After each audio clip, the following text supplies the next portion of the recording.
નમસ્કાર મિત્રો, અમારી ગુજુ ગુરુજી યુટ્યુબ ચેનલમાં તમારું સ્વાગત છે।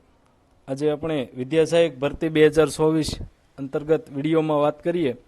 સૌપ્રથમ તો ધોરણ 1 થી 5 ગુજરાતી માધ્યમની ભરતી પ્રક્રિયા પૂર્ણ થઈ ચૂકી છે અને ઘણા બધા મિત્રોનું વિડીયોના માધ્યમથી માર્ગદર્શન કર્યું। ઘણા બધા મિત્રોને ખૂબ સારી એવી માહિતી પણ મળી હશે। મિત્રોનો પણ ખૂબ સારો એવો સપોર્ટ રહ્યો। આજના આગળના વિડીયોમાં આપણે ધોરણ 6 થી 8 ગુજરાતી માધ્યમનો જે જિલ્લા પસંદગી માટેનો પ્રથમ તબક્કો બહાર પડી ચૂક્યો છે તેની કેટલીક તમામ કેટેગરી માટેના જે ઉમેદવારો છે તેના માટે પણ મહત્ત્વની વાત કરી લઈએ। પહેલાં જોઈ લેલી પ્રથમ તબક્કો શું કહેવા માગે છે।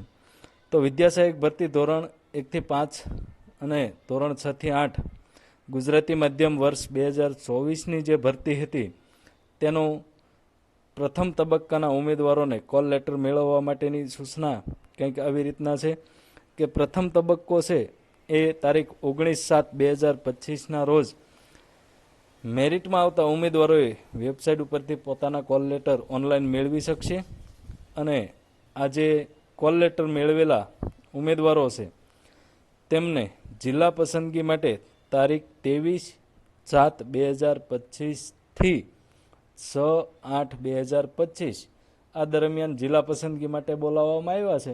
કોને ક્યારે જવાનું છે એ ટાઈમ અને તારીખ સાથે તમારા કોલ લેટર તમે જ્યારે પ્રિન્ટ કરશો તેમાં હશે જ, એટલે કે જાહેર રજાના દિવસો તેમાંથી બાકાત રહેતા હોય છે।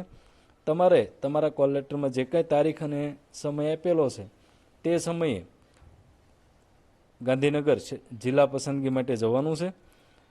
મેરિટની વાત કરી લઈએ મિત્રો, તો આજે સ્ક્રીન ઉપર તમે મેરિટ જોઈ રહ્યા છો કે ગણિત વિજ્ઞાનનું 75.0029, ગુજરાતીનું 68.1970, હિન્દીનું 66.2769, અંગ્રેજીનું 70.3657, સંસ્કૃતનું 67.8141 અને સામાજિક વિજ્ઞાનનું 72.6124। એ પછીનું પાછળનું જે દિવ્યાંગતા જૂથ માટેનું જે આનાથી નીચું મેરિટ છે એ પણ તમે જોઈ શકો છો।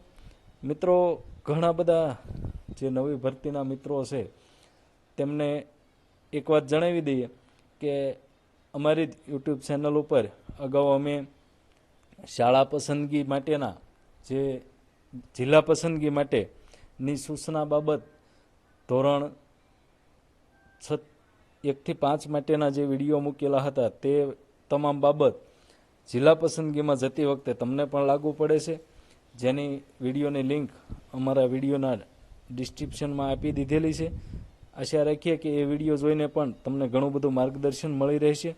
હવે જે કેટેગરીવાળા મિત્રો છે કે કોને ઓર્ડર મળ્યા, ઘણા બધા મિત્રોને એમ થાય કે આમાં SC, BC, ST કે SC અથવા તો EWS આવો કોઈ તો ઉલ્લેખ છે નહીં, પરંતુ મિત્રો અહીંયા તમને એક એક્ઝામ્પલ આપું કે ગણિત વિજ્ઞાન છે, ગણિત વિજ્ઞાનનું મેરિટ લખેલું છે 75.0029 મેરિટ। તો ગણિત વિજ્ઞાનના આ સેમ પ્રોસેસ તમામ વિષય માટે લાગુ પડશે। તો ગણિત વિજ્ઞાનના તમામ કેટેગરીના, પછી તે જનરલ હોય, SC, ST, SC, BC કે EWS, તમામ કેટેગરીના મિત્રોનું મેરિટ 75.0029 થતું હોય તે તમામ લોકો કોલ લેટર ડાઉનલોડ કરી શકશે। પછી જે ઉમેદવાર મિત્રો કેટેગરીમાં આવે છે એના માર્ક્સ જો 90થી ઉપર હશે અને તેમની વય મર્યાદા છે એ 35 વર્ષથી નીચે હશે અથવા તો મહિલા ઉમેદવાર માટે 40 વર્ષથી નીચે હશે તો તેમને જનરલમાં ઓર્ડર નીકળશે। પરંતુ જે મિત્રોને માર્ક્સ 90થી ઓછા હશે અથવા તો વયમર્યાદા વધી જતી હશે તેઓના ઓર્ડરમાં કેટેગરીના ઓર્ડર લખેલા હશે, તેમાં તેની પાછળ લખેલું છે કે eligible four only reserve category. અહીં જે સ્ક્રીન ઉપર તમે જોઈ શકો છો એવું પાછળ લખેલું છે।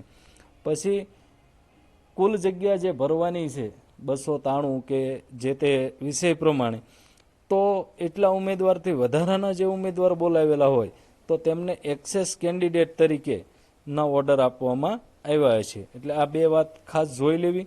આ ઉપરાંત વિગતે જિલ્લા પસંદગી અંગેની સૂચના સાથે શું લઈ જવું, કઈ રીતના ત્યાં પ્રોસેસ હોય છે, તમામ અગાઉ અમે વિડીયો ધોરણ 1 થી 5ની ભરતી વખતે મૂકેલા જ છે, જેની લિંક પણ તમને આપવામાં આવે છે. જિલ્લા પસંદગીની કાર્યવાહી છે એ તમામ બાબતો છે એ વેબસાઇટ ઉપર આપણે જે કંઈ ઓનલાઈન મૂકવામાં આવે છે અથવા તો તેના કોલ લેટર પણ ઓનલાઈન જ મેળવવાના રહેશે. અન્ય કોઈ રીતે કોલ લેટર મોકલવામાં આવતા નથી. અને જગ્યાની જે કુલ જગ્યા છે તેમાંથી દિવ્યાંગ ઉમેદવારો માટેની જે અનામત જગ્યા છે તે માત્ર ને માત્ર દિવ્યાંગ માટે જ અનામત રહેશે. અને નોંધ આપેલી છે કે ઉમેદવારોએ જિલ્લા પસંદગીની કાર્યવાહી પૂર્ણ ન થાય ત્યાં સુધી વેબસાઇટ જોતું રહેવું. અને તમને કોઈ પણ જગ્યાએ મુશ્કેલી પડે તો સ્ક્રીન ઉપર જે અમારા નંબર દેખાય છે તેમાં મેસેજ કરી અને અમારા વોટ્સઅપ ગ્રુપમાં પણ તમે જોડાઈ શકો છો. આપ સૌનો ખૂબ ખૂબ આભાર.